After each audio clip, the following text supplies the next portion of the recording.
السلام علیکم ورحمۃ اللہ وبرکاتہ۔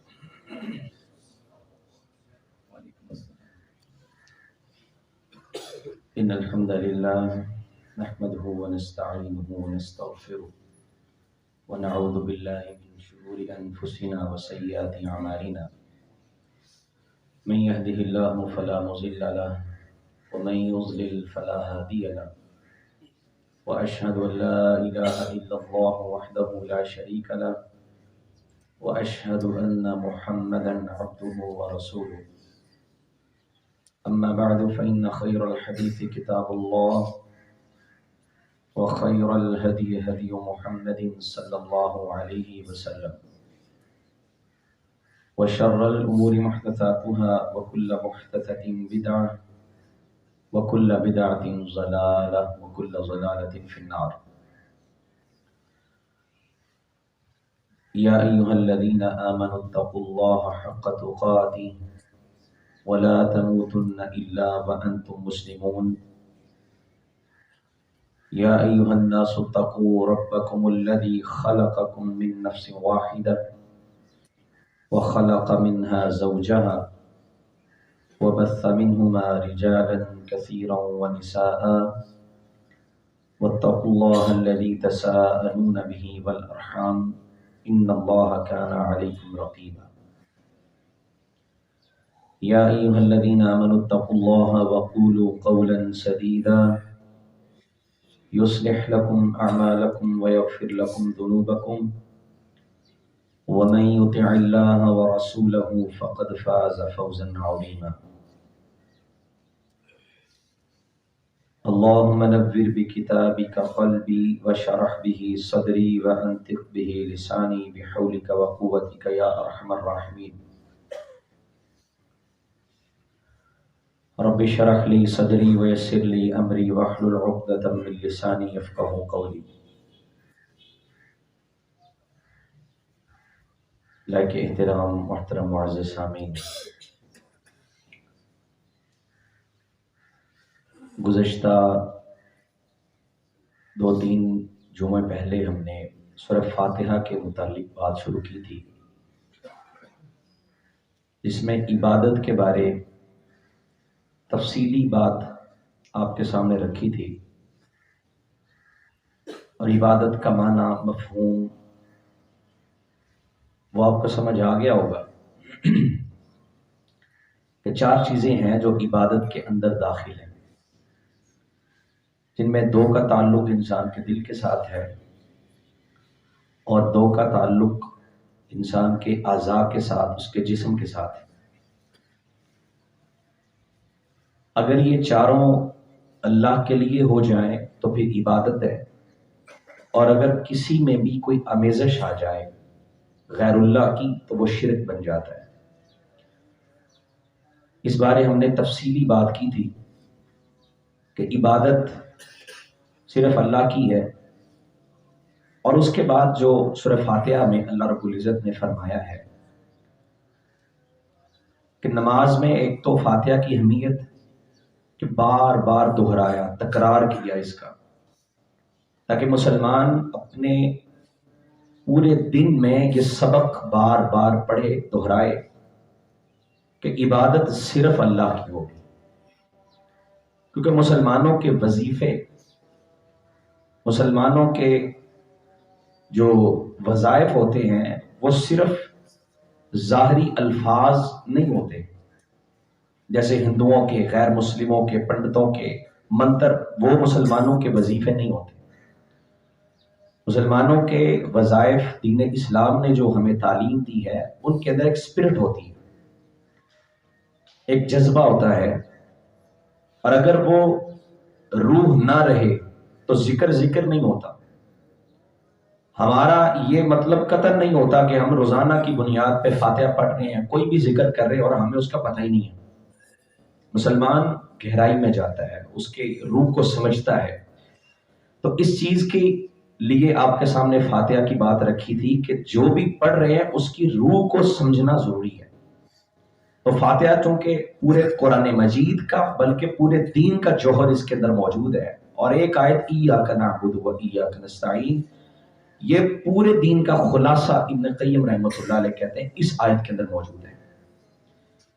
تو مسلمان جو کچھ پڑھتا ہے وہ اس کو اللہ کا ذکر سمجھتے ہوئے پڑھتا ہے۔ تو بہرحال اللہ نے بار بار اس کا تکرار کیا۔ تو دوسری بات وَإِيَّاكَ نَسْتَعِينُ، اس کے بارے آج ہم نے بات کرنی ہے کہ استعانت کیا ہے۔ عبادت کی بات گزر گئی۔ استعانت کا مفہوم آپ کو پتا ہوگا، یہ عام طور پہ لفظ استعمال ہوتا ہے مدد طلب کرنا، اسی سے استغاثہ، جیسے غوث کا لفظ آپ نے سن رکھا ہے، ایک شخصیت گرامی پیر عبد القادر جیلانی جن کو کہتے ہیں رحمت اللہ علیہ، ان کو غوث کا لقب اسی سے دیا گیا۔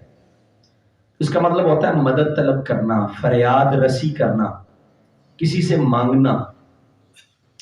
تو استعانت یہ جو فاتحہ سورت کی روح ہے اور ایاک نعبد و ایاک نستعین کی جو روح ہے وہ ہمیں یہ سمجھاتی ہے کہ استعانت کی جتنی بھی قسمیں ہیں اللہ نے ان سب کو اپنے ساتھ خاص کر لیا۔ وَإِيَّاكَ نَسْتَعِينُ، خاص تجھ ہی سے مدد مانگتے ہیں، تیرے علاوہ کسی سے مدد نہیں مانگ سکتے۔ یہ جتنی عبادت کی اقسام ہیں وہ ساری کی ساری اللہ رب العزت کے ساتھ خاص۔ کبھی یہ نہیں ہو سکتا کہ انسان جو رب سے مدد مانگنی ہے وہ کسی اور سے مانگے، کیونکہ وہ خود کہہ رہا ہے وَإِيَّاكَ نَسْتَعِينُ، اللہ صرف تو ہی ہے۔ تو اللہ یہ سمجھانا چاہ رہے ہیں کہ عبادت کی جتنی اقسام آئیں گی وہ ساری میرے ساتھ خاص، صرف اللہ سے مانگا جائے۔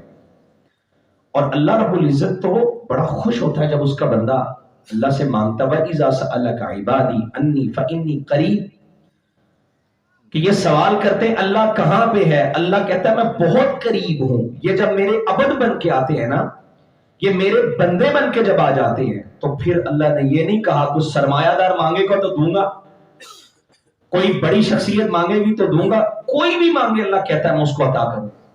أَمَّن يُجِيبُ الْمُضْطَرَّ إِذَا دَعَاهُ وَيَكْشِفُ السُّوءَ، کون ہے جو لاچار کی، بے یار و مددگار کی ساری دنیا سے دور ہو جاتی ہے، دنیا کی ساری طاقتیں ختم ہو جاتی، عاجز آ جاتی ہیں، کون ہے جو اس کی مدد کے لیے آتا ہے؟ کون ہے جو اس کی بگڑی کو بناتا ہے، جو اس کی پریشانی کا مداوع کرتا ہے؟ 6 ارب سے زائد انسان ہے دنیا میں، اور جنوں کا تو ہمیں پتہ ہی نہیں کتنے ہیں، وہ نہ جانے کتنے، ہمیں ان کی تعداد کا علم نہیں ہے، لیکن اللہ سب کی ضرورتوں کو جانتا بھی ہے، سنتا بھی ہے، سمجھتا بھی ہے اور پورا بھی کرنا ہے۔ اس لیے اللہ وَإِيَّاكَ نَسْتَعِينُ، اللہ صرف تیرے سے، صرف تجھ ہی سے مانگتے ہیں۔ تو یہ پکارنا، دعا کرنا، یہ بھی عبادت ہے، اور یہ عبادت کی بہت بڑی قسم ہے۔ اللہ رب العزت نے قرآن مجید میں بھی اس کو عبادت قرار دیا، اور نبی صلی اللہ علیہ وسلم فرماتے الدعاء هو العبادت، دعا ہی عبادت ہے، بلکہ یہ عبادت کا مغز ہے۔ اچھا، آپ کے ذہن میں ایک سوال آ سکتا ہے کہ اللہ نے ایاک نعبد تو بیان کر دیا کہ تیری ہی عبادت کرتے ہیں، تو پھر استعانت کی بات کیوں کی؟ حالانکہ وہ بھی عبادت ہے۔ استعانت بھی تو عبادت ہی ہے نا، کہ مانگنا، اللہ سے طلب کرنا، وہ بھی عبادت ہے۔ جب پہلے کہہ دیا کہ اللہ صرف تیری عبادت کرتے ہیں تو پھر یہ الگ سے کیوں بیان کیا؟ یہ اللہ کا اسلوب ہے۔ جب ایک عام چیز بیان کرتا ہے نا اللہ، اس میں پھر کئی چیزیں آ جاتی ہیں، جو خاص چیز ہوتی ہے اسے الگ سے نکال کے اللہ بیان کر دیتا ہے۔ اب عبادت کے اندر نماز بھی ہے، روزہ بھی ہے، حج بھی ہے، صدقہ و خیرات بھی ہے، رستے سے کچھ چیز ہٹا دینا تکلیف دے وہ بھی عبادت ہے، وظائف زوجیت کو پورا کرنا بھی عبادت ہے، مسلمان سے مسکرا کے ملنا بھی عبادت ہے۔ عبادت کی تو بہت سی قسمیں ہیں، لیکن جو استعانت ہے، جو مدد طلب کرنا ہے، جو مانگنا ہے، یہ خاص عبادت کی قسم ہے۔ اللہ نے اس کو الگ نکال کے بیان کیا کہ اس کے بغیر تو تمہارا چارہ ہی کوئی نہیں ہے۔ اگر تم استعانت نہیں کرو گے، مدد طلب نہیں کرو گے، کہاں سے کھاؤ گے، کہاں سے پیو؟ تمہارا مدد مانگنا زندگی میں ناگزیر ہے، بہت ضروری ہے کہ تم مدد مانگو، اس لیے اللہ نے اسے الگ سے بیان کیا۔ اور ایک بڑی پتہ کی بات، اللہ نے پورے قرآن مجید میں استعانت کو بیان کیا، مدد طلب کرنے کو، لیکن ماضی کے صیغے سے بیان نہیں کیا، پاسٹ، یعنی جو گزر چکا ہے، جو اب موجود نہیں ہے۔ اللہ نے پورے قرآن میں استعانت، استعین کا لفظ استعمال کیا، مستعان کا لفظ استعمال کیا، نستعین کا لفظ استعمال کیا، لیکن ماضی کا صیغہ استعمال نہیں کیا۔ پتہ سمجھ کے آتی ہے؟ اللہ یہ کہہ رہا ہے کہ یہ کبھی نہیں ہو سکتا کہ تم کہو کہ میں نے مدد مانگی تھی اب میں ختم ہو گئی۔ تم کبھی بھی رب کی مدد کے بغیر رہ نہیں سکتے، یہ ہو ہی نہیں سکتا۔ تم کہو میں نے مدد مانگ لی بس وہ چلی گئی۔ مدد مانگنا کبھی ماضی نہیں بنتا، وہ ہمیشہ حال اور مستقبل رہتا ہے کہ تم مدد مانگتے رہو گے اور مدد مانگ رہے ہو۔ یہ حال ہے یا مستقبل ہے، یہ کبھی ماضی نہیں بنتا۔ تو اللہ نے یہ سمجھایا کہ تم ہر حال میں اللہ کے محتاج ہو، تمہیں اس کی مدد کی ضرورت ہے اور تم نے اس سے مانگنا ہے۔ اور میں نے پہلے عرض کیا کہ اللہ نے قرآن میں فرمایا کون ہے اللہ کے علاوہ، ہے کوئی جو تمہاری ضرورتوں کو پورا کر لے؟ جب دنیا کی طاقتیں ختم ہو جاتی ہیں تو پھر کس کے سامنے جاتے ہو؟ پھر کون ہے جو تمہاری بگڑی کو بناتا ہے؟ تبارک عبادت کی یہ بہت بڑی قسم ہے جس کو اللہ رب العزت نے بیان کیا۔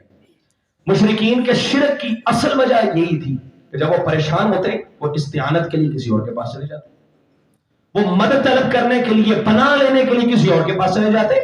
بلکہ قرآن نے تو یہاں تک کہا وہ جنات کی پناہ بھی لیتے تھے۔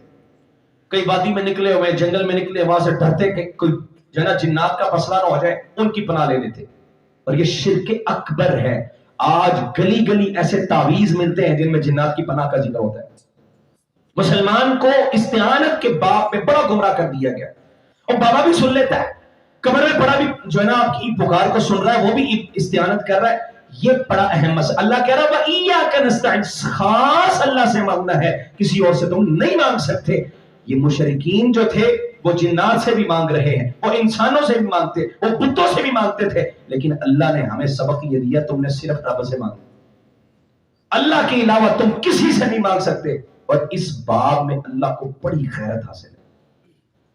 یہ بڑی پتہ کی بات ہے، سننے والی بات ہے۔ دم کروانا بالکل جائز، رقیہ جو شریعہ ہے وہ بالکل جائز ہے۔ آپ کسی نیک بندے سے دم کروائیں، آپ خود دم کریں، لیکن اللہ کو اس باب میں خیرت کتنی حاصل ہے۔ نبی کائنات صلی اللہ علیہ وسلم نے فرمایا 70,000 لوگ بغیر حساب کے جنت میں جائیں گے۔ حساب کتاب پتہ کتنا مشکل ہے؟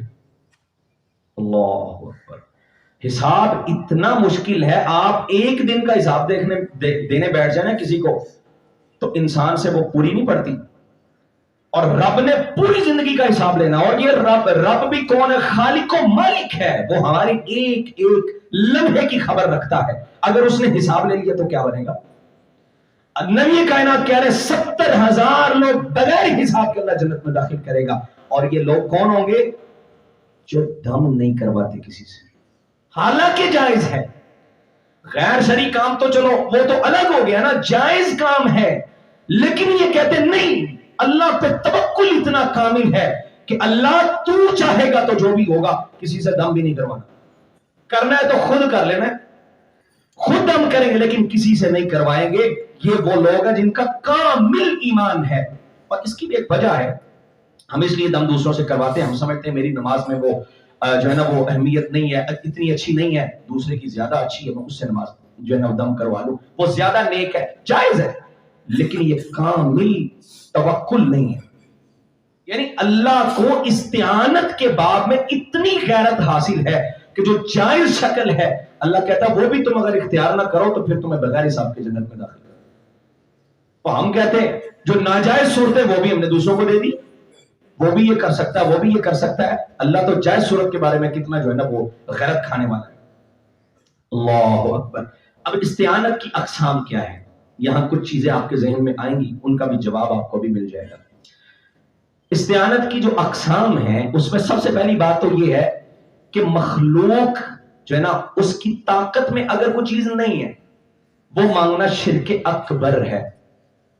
آپ کسی سے کہیں مجھے بیٹا دے دو، جو اس کی طاقت میں نہیں ہے۔ آپ کسی سے کہیں مجھے شفا دے دو، وہ نہیں دے سکتا۔ اگر یہ کر رہے ہیں تو یہ شرک اکبر، یہ وہی کفر ہو جائے گا جو مشرکین مکہ کیا کرتے ہیں۔ یعنی استعانت کی وہ قسم جو مخلوق کی طاقت سے باہر ہے، اگر وہ آپ کسی سے مانگ رہے ہیں تو یہ شرک اکبر ہو جائے گا۔ دوسری قسم ہوتی ہے جو مخلوق کی طاقت میں ہے، اس میں استعانت جائز ہے، اس کی بھی شرائط. سب سے پہلی شرط یہ ہے کہ حرام میں استعانت نہ ہو. اگر آپ حرام کام میں مدد مانگ رہے ہیں تو بالکل حرام.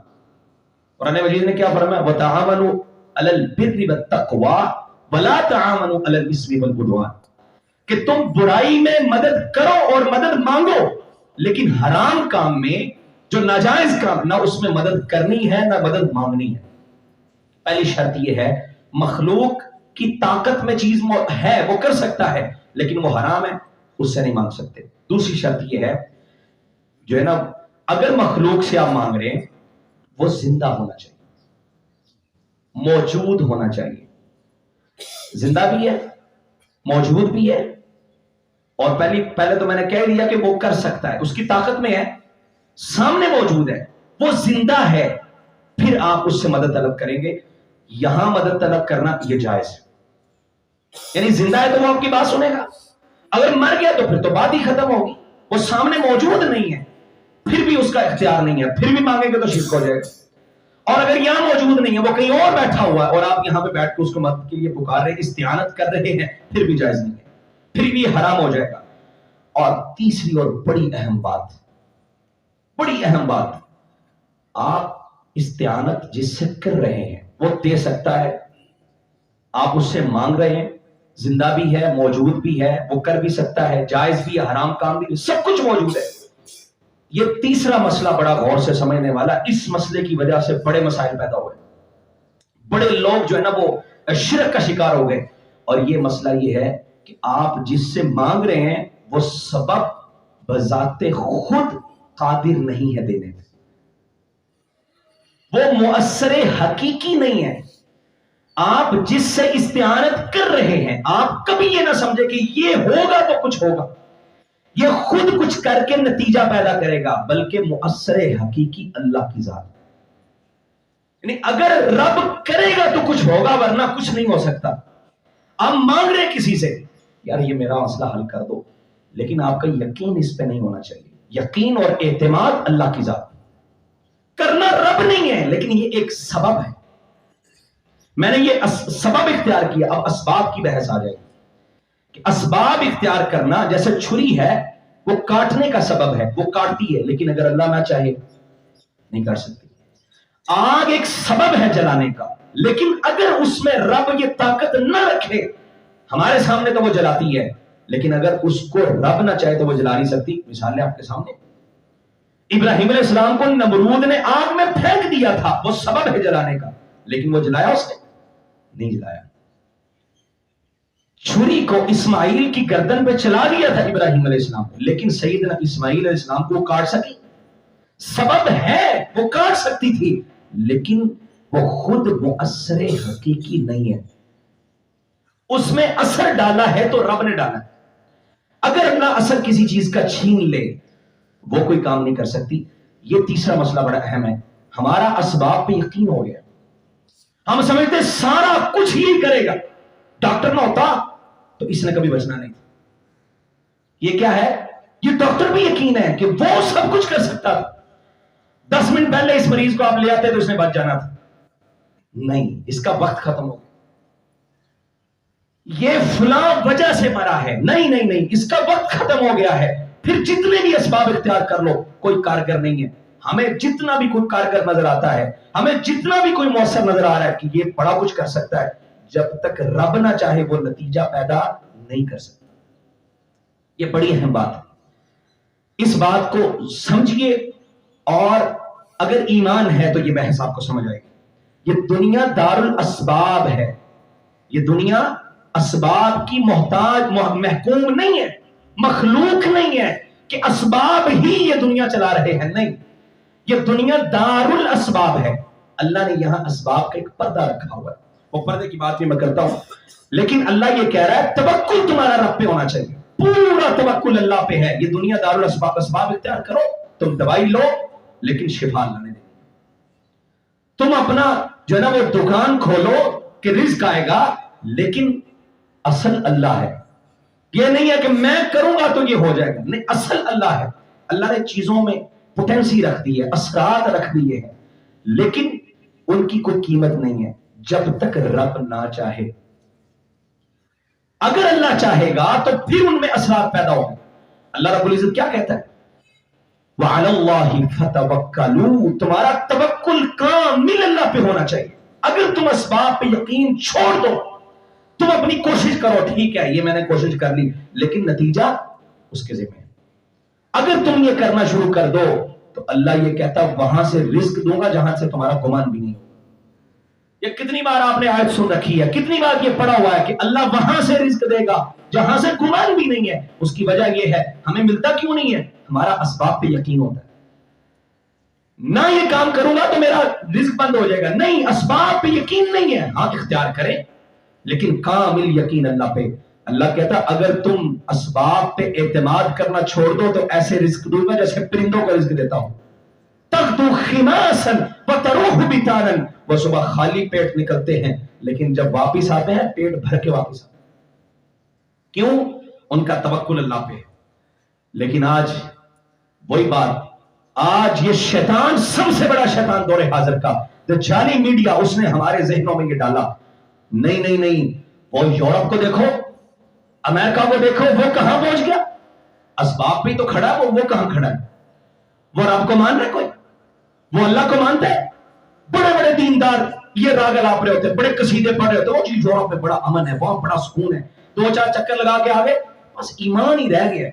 ادھر سے ایمان قبول کیا، ادھر سے انہوں نے جنت میں چلے جانا، بڑا کمال کی زندگی وہاں پہ، بڑا سکون ہے وہاں. یا قصیدے پڑھتے ہم یورپ اور امریکہ کے، اور ہمیں جو چہرہ دکھایا جاتا ہے وہاں کا وہ اصل چہرہ نہیں ہے. اب میں تھوڑا سا کمپیریزن کر کے آپ کو بتاتا ہوں کہ اسباب وہ کیا ہوتا. اگر اللہ پردہ نہ رکھتا تو پھر تو کچھ بھی نہ ہوتا نا، لیکن پردے کی بات بعد میں کرتا ہوں. آپ کمپیریزن کر کے دیکھیں انسان چاہتا کیا ہے. سب سے پہلے اس کی خواہش، فطری خواہش ہوتی ہے میری جان محفوظ رہے. جان کی حفاظت، جان نہیں ہے تو کچھ نہیں، جان ختم ہوگی تو سب کچھ ختم. جان کی حفاظت چاہتا ہے. دوسرا وہ چاہتا ہے میری عزت محفوظ رہے، مال محفوظ رہے اور میری صحت ٹھیک رہے. یہ 2-4 چیزیں انسان کی زندگی کا یہی جو ہے نا وہ سب سے بڑا ٹارگٹ ہوتا ہے. مجھے یہ چیزیں مل جائیں تو سب کچھ مل گیا. اگر آپ جانتے ہیں ان چیزوں کو، آپ کبھی جو ہے نا دوسروں کو دیکھ لیں جو یورپ اور امریکہ کی باتیں کرتے ہیں، وہ اسباب پہ کھڑے ہیں، وہ تو رب کو نہیں مانتے، وہ تو اللہ پہ یقین اور اعتماد نہیں کرتے، وہ تو اسباب سے نتیجے اخذ کر رہے. دیکھیں انہوں نے سبب اختیار کر کے دنیا کہاں سے کہاں تک پہنچا دی ہے. اگر آپ بات کرتے ہیں نہیں جی نہیں اسباب مؤثر نہیں ہوتے، اصل اللہ کا جو ہے نا وہ اس میں منشا اور مرضی ہوتی ہے، تو پھر یہ کیسے ہو گیا؟ آپ دیکھیں امریکہ میں سب سے زیادہ جان غیر محفوظ ہے. یہ میں اپنی طرف سے بات نہیں کر رہا، آپ وائٹ ہاؤس کی رپورٹ جا کے نیٹ پہ پڑھ لیں، ان کی رپورٹ میں یہ چیز درج ہے کہ ہر 17 منٹ کے بعد ایک امریکی خودکشی کر لیتا ہے. اگر اسباب اختیار کر لیے ہیں، نتائج مل گئے، سب کچھ مل گیا ہے، پھر انسان مرنا کیوں چاہتا ہے؟ پھر وہ جان کیوں دینا چاہتا ہے؟ اگر اسباب اختیار کر کے انہوں نے سب کچھ حاصل کر لیا ہے تو پھر مرنے کی شرح وہاں زیادہ کیوں ہے؟ اور مرنے کی ہر 4 نوجوانوں میں سے 24 سال کے نوجوانوں میں ہر چوتھا نوجوان خودکشی کر رہے مرتا ہے.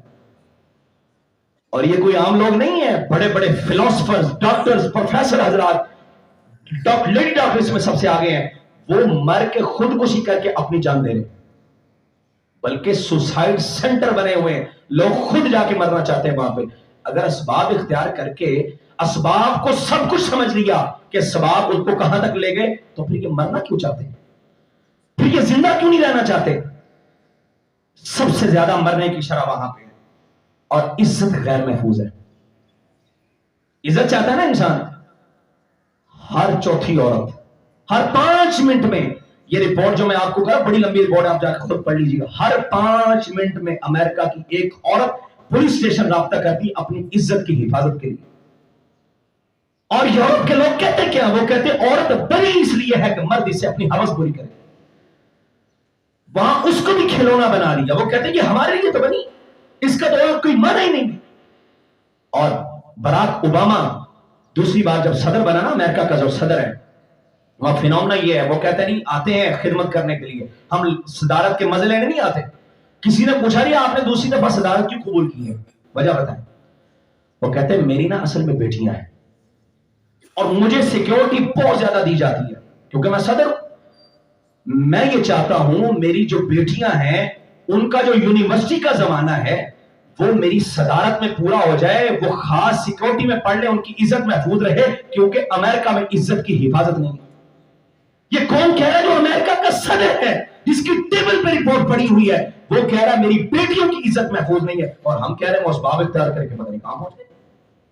بڑے بڑے مذہبی لوگ بھی راگ لابرے ہوتے ہیں, وہ بڑے کمال کے لوگ ہیں, وہاں بڑا امن ہے, وہاں بڑا سکون ہے. یہ وہ نتائج ہیں جو انہوں نے اسباب اختیار کر کے جو ہے نا وہ آگے نکلے. فیملی سسٹم کو کون نہیں جانتا؟ برباد ہے وہاں کا فیملی سسٹم. بوڑھا ہو گیا بندہ, ماں بوڑھی ہوگی, باپ کک آؤٹ کرو, نکال دو اس کے گھر سے, اولڈ ایج ہوم میں جا کے رہے. سارے ایسے نہیں ہیں, لیکن وہاں قانون پاس ہیں, وہاں عزت کی کوئی حفاظت نہیں ہے. قانون ہے, اگر آپ والدین کو گھر سے نکال دیں آپ کو کوئی پوچھ نہیں سکتا. یہ حالت ہے ان کی جنہوں نے اسباب اختیار کیے, اور انہوں نے کہا سبب ہی سب کچھ ہے, رب کچھ نہیں ہے. لیکن مسلمان یہ کہتا ہے سبب ضرور ہے, لیکن اس میں اثر ڈالنے والی ذات اوپر بیٹھی ہوئی ہے. میرا کام ہے کوشش کرنا, لیکن اس کوشش سے نتیجہ اخذ کرنا یہ میرا کام نہیں ہے, وہ اللہ کا ذمہ. وہ چاہے گا تو کچھ ہوگا, اگر وہ نہیں چاہے گا تو نہیں ہوگا. وہاں والدین کو گھر سے نکالا جاتا ہے. بھارت کو دیکھ لیا, وہاں بھی جب یہ سسٹم آیا والدین کو گھروں سے نکالنا شروع کر دیا. مرتے رہو, سڑتے رہو, نہ کوئی بیٹا ہے, نہ بیٹی ہے, نہ پوتا ہے, نہ پوتی, کچھ بھی نہیں ہے. یہ خدا کے باغیوں کو اللہ نے سزا یہ دی کہ جاؤ اولڈ ایج ہوم میں پڑے رہو اور یہاں سڑتے رہو. کوئی خدمت کی بات نہیں ہے. بھارت کے اندر جب یہ سسٹم آیا, لوک سبھا نے 2010 میں ایک تحریک اٹھائی. انہوں نے کہا کہ والدین کو گھر میں رکھو, قانون پاس کرو. قانون کے ذریعے والدین کو گھر میں رکھا جا رہا ہے. یہ وہ لوگ ہیں جو اسباب پہ یقین رکھتے ہیں. جو والدین کو گھر سے نکالے گا 1 سال کی قید ہوگی, اور ایک جو ہے نا وہ لاکھ روپے اس کو جرمانہ کیا جائے گا. اور یہاں مسلمان ہے جو والدین کو جنت سمجھ کے گھر میں رکھتا ہے, جو ان کی ٹہل سیوا کرتا ہے, جو ان کے آگے پیچھے ہوتا ہے اور اس کو اجر سمجھتا ہے. یہ ہے اسباب کی بات. اور وہ قانون کے ذریعے والدین کو گھر میں رکھ رہے ہیں. قانون ہوگا تو والدین محفوظ ہوں گے, نہیں تو یہ بچے گھر سے نکال دیتے. جو قانون کے ذریعے والدین کو گھر میں رکھنے پہ مجبور ہوگا وہ خدمت خواہ کرے. یہ ہیں اسباب کے نتائج. اور دنیا تو دنیا, آخرت کی بات تو اللہ نے بعد میں کی. کہا جو اگر تم دنیا بھی چاہتے ہو, من کان یرید العاجلہ اجلنا لہ فیہا ما نشاء لمن نرید. اگر تم دنیا چاہتے ہو, آخرت کی بات نہیں کی. اللہ کہتا ہے وہ بھی لمن نشاء. اللہ یہ کہہ رہا ہے ما نشاء لمن نرید, جسے ہم چاہیں گے, جیسا ہم چاہیں گے ہم اسے عطا کریں گے. یعنی تم دنیا ہی چاہتے ہو, آخرت کے متلاشی نہیں ہو. رب یہ کہہ رہا دنیا بھی میں اپنی مرضی سے دیتا ہوں, جسے میں چاہتا ہوں اور جتنا چاہتا ہوں, جیسے چاہتا ہوں, یہ میں دیتا ہوں. اللہ کے ہاں چونکہ دنیا کی قیمت نہیں ہے. اللہ نے یہ کہا اگر ایک مچھر کے پر کے برابر بھی دنیا کی قیمت ہوتی, ما سقا کافرا شربۃ من ماء, ایک پانی کا گھونٹ بھی اللہ کافر بنا دیتا. دنیا کی تو قیمت ہی نہیں ہے. اس لیے اللہ رب العزت کہتے ہیں یہ میری مرضی سے ہوتا ہے, جو ہم کرتے ہیں وہی ہوتا ہے. میں نے پہلے کہا یہ قانونی سوچ ہوتی, بندہ کہ میرے اسباب, میں نے یہ کیا, میں نے سبب اختیار کیا, میں نے محنت کی, اس لیے میں کامیاب ہو گیا. ایسا نہیں. یہ پچھلا جمعہ ہم نے الیکشن پہ جو آپ کے سامنے بات رکھی تھی, تب ہم نے یہ بات کی کہ یہ قانونی سوچ ہے کہ اسباب ہی سب کچھ ہے. وہ بھی یہ کہتا تھا میرا خزانہ میرا سب کچھ, لیکن اس کے خزانے کوئی کام نہیں ہے. مارکا بدر کو دیکھے 313, یہ بات بڑی سمجھنے والی. 313 لاٹھیاں پکڑی ہوئی ہاتھوں میں, کوئی تلوار نہیں ہے, لٹے پھٹے ہجروں تک کے مارے ہوئے, تھکے ہوئے, کچھ بھی نہیں ہے. اور دوسری طرف 1000 کا لشکر ہے, روزانہ 10 اونٹ نہر کر کے اپنے لشکر کو کھلا رہے. اتنے جانور ہیں, لیکن یہاں 313 ہیں. اسباب ہیں نہیں ہے. اگر اسباب کے ساتھ ان کو دیکھا, 1000 کا لشکر, سواریاں وافر ہیں, اور یہاں 313 کے پاس کوئی سبب نہیں ہے. لیکن اللہ کہہ رہا استستغیثون ربکم فاستجاب لکم, تم نے اللہ کو پکارا, اللہ نے تمہاری دعا قبول کر لی. 70 کو تم نے قیدی بنا لیا, 70 کو تم نے مار دیا, اور جو بچے وہ بھاگ نکلے. یہ کیوں ہوا؟ اللہ یہ کہہ رہا ہے یہ ہم نے کیا ہے, یہ اللہ نے کیا, اسباب نہیں ہے. لیکن اسباب نہ ہونے کے باوجود اللہ رب العزت یہ کہہ رہے ہیں کہ یہ ہم نے کیا ہے. یہ اسباب کا ایک پردہ پڑا ہوا ہے. بس آخری بات کر کے میں بات کو ختم کرتا ہوں. اسباب کا پردہ کیا ہے؟ اگر اللہ یہ پردہ اٹھا دے تو پھر کس کی مجال ہے، کس کی جرت ہے وہ رب کو نہ مانے؟ یہ ایک پردہ ہے اللہ نے جو رکھا ہوا ہے. آج لوگ جس یورپ کے قصیدے پڑھتے ہیں نا، وہ بائبل کے صفحات کو منہ میں چبا کے تھوک لے اور وہ کہتے ہیں کوئی رب نہیں ہے، کوئی دین نہیں ہے، کچھ نہیں مانتے. وہ اللہ نے یہ اسباب کا پردہ اس لیے رکھا ہے کہ اگر اسباب کا پردہ اٹھا دیا جائے تو پھر تو رب جب نظر آ گیا تو پھر کس کی جرت ہے وہ نہ مانے؟ کہ اللہ پردے میں رہ کے ہمارا امتحان دے رہا ہے. اگر امتحان نہ ہو، یہ دنیا دار الامتحان ہے، آزمائش ہے، اس لیے اللہ نے پردہ رکھا ہوا. اگر پردہ اٹھا دے آزمائش ختم ہو جائے گی. اب فرشتوں کو دیکھیں، فرشتے لا یعصون اللہ ما امرہم، وہ ہر وقت اللہ کی فرما برداری میں رہتے ہیں. کیوں؟